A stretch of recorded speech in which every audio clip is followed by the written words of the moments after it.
Setiap pagi buta, sebelum ayam berkokok, Sutrisno sudah bangun. Dengan mata masih berat, ia membantu istrinya menyiapkan dagangan sosis goreng sederhana, namun ia tetap bertahan demi keluarga kecilnya. Suatu siang yang terik, seorang lelaki tua menjadi penumpangnya. Allah tidak melihat besarnya. Allah melihat keikhlasan. Kalimat itu terus terngiang di kepala Sutrisno. Namun setiap kali ia ingin menyerah, ia teringat ucapan lelaki tua itu. Setelah sholat subuh berjamaah, ia mulai bersedekah.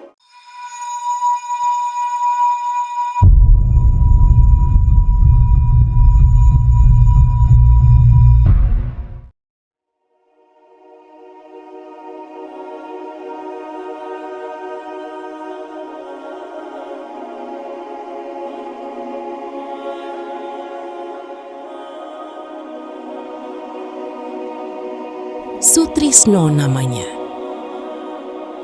Namun kini, hampir seluruh warga kampung memanggilnya dengan sebutan hormat. Pak Haji Sutrisno. Tak banyak yang tahu.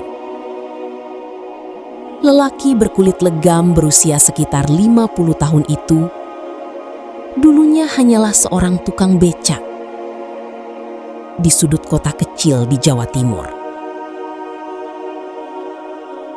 Setiap pagi buta, sebelum ayam berkokok, Sutrisno sudah bangun. Dengan mata masih berat, ia membantu istrinya menyiapkan dagangan sosis goreng sederhana yang akan dijual di depan sekolah dasar. "Bu, minyaknya sudah panas?" tanya Sutrisno sambil mengenakan jaket lusuhnya. "Sudah. Ini sausnya jangan lupa dibawa," jawab istrinya lembut.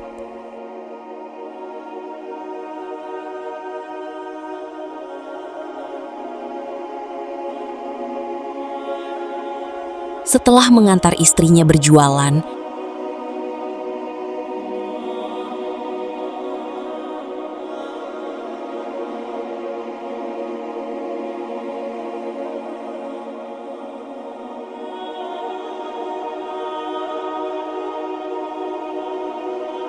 Sutrisno mengayuh becaknya menuju pangkalan.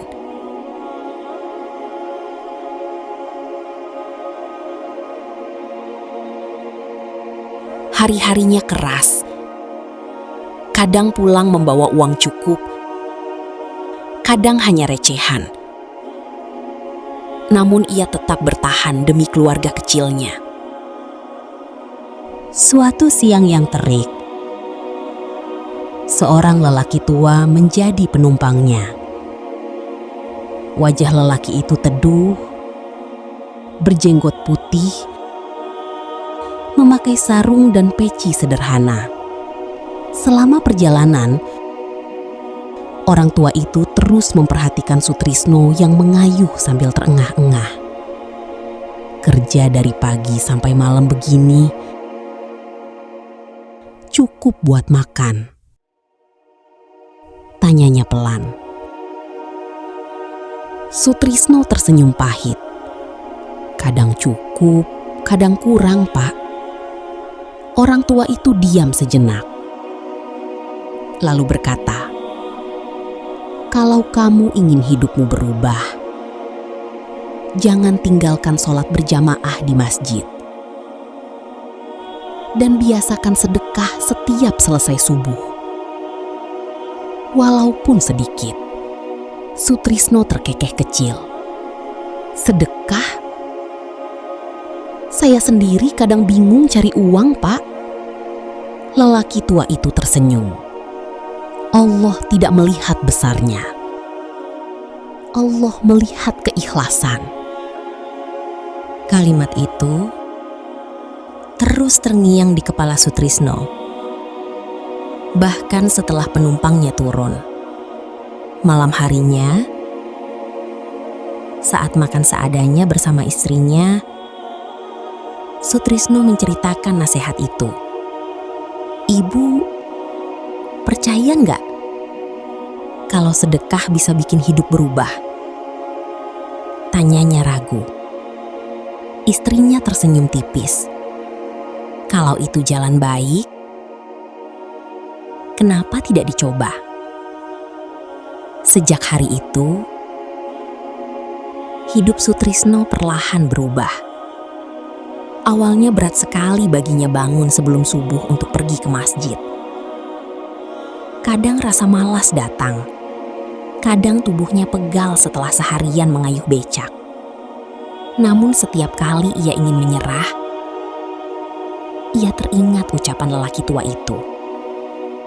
Setelah sholat subuh berjamaah, ia mulai bersedekah. Hanya 1.000 rupiah. Kadang 2.000, bahkan pernah hanya 500 rupiah. Ya Allah, saya tidak punya banyak, tapi saya ingin belajar ikhlas, bisiknya saat memasukkan uang ke kotak amal.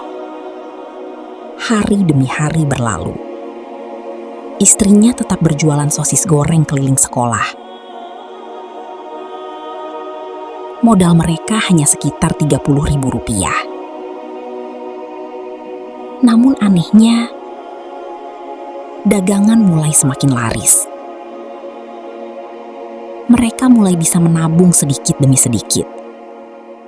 Beberapa bulan kemudian, mereka berhasil membeli sebuah freezer kecil bekas. Alhamdulillah, akhirnya kita punya freezer sendiri, kata istrinya dengan mata berkaca-kaca. Sutrisno tersenyum haru sambil mengusap freezer itu seperti barang mewah. Dulu, saya kira kita nggak akan pernah sampai di titik ini. Dari situlah usaha mereka berkembang. Mereka mulai menjual frozen food dari rumah. Sutrisno tetap menarik becak. Tetapi sepulang kerja, ia membantu istrinya melayani pembeli. Namun saat itu, Sutrisno masih menyimpan kebiasaan lamanya. Ia percaya pada batu akik tertentu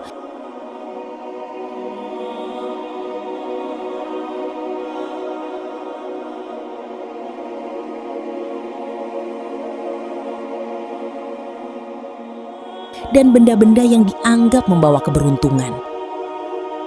Di rumahnya tersimpan beberapa jimat pemberian orang.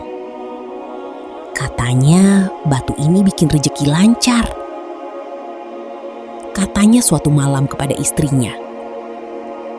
Namun semakin sering ia datang ke masjid, semakin hatinya gelisah. Ia mulai merasa ada yang salah.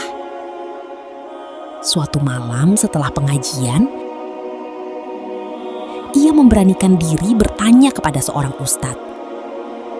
"Ustadz, kalau percaya sama jimat itu, bagaimana?" Ustadz itu menatapnya lembut. Rezeki datangnya dari Allah, bukan dari benda.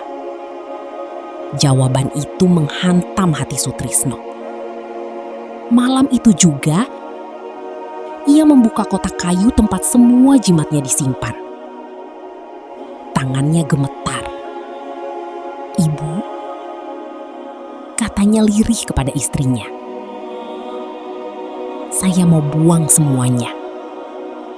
Istrinya menatapnya haru. "Kalau itu membuat abang lebih tenang, buang saja. Satu persatu batu akik, raja, dan benda-benda keramat itu ia buang." Setelah itu, dadanya terasa jauh lebih ringan. Dan sejak itulah, rezeki mereka seperti terus mengalir. Freezer bertambah menjadi 2, lalu 3, lalu 5. Rumah kecil mereka berubah menjadi toko frozen food yang ramai. Sales dari berbagai perusahaan mulai berdatangan menawarkan kerjasama. "Pak Haji, kami mau titip produk di toko panjenengan," kata salah satu sales. Sutrisno terkadang masih tidak percaya dengan hidupnya sendiri. Dulu, ia mengayuh becak di bawah panas matahari. Kini ia memiliki beberapa gerai frozen food di kota. Namun yang membuat warga kagum bukan kekayaannya, melainkan kerendahan hatinya. Ia tetap datang paling awal ke masjid, tetap duduk di saf depan, tetap tersenyum kepada siapa saja. Ketika pengurus masjid membutuhkan takmir, Sutrisno langsung bersedia. "Kalau dulu saya dikejar dunia terus," katanya dalam sebuah pengajian kecil. "Sekarang saya cuma takut jauh dari Allah." Anak-anaknya disekolahkan di pesantren. Setiap subuh, mereka diajarkan bersedekah. "Jangan lihat besar kecilnya," pesan Pak Haji Sutrisno kepada anak-anaknya. "Yang penting ikhlas." Ia juga membiasakan mereka menghafal Al-Quran. Suatu sore, ketika duduk di depan tokonya yang kini besar dan ramai, seorang tukang becak muda menghampirinya.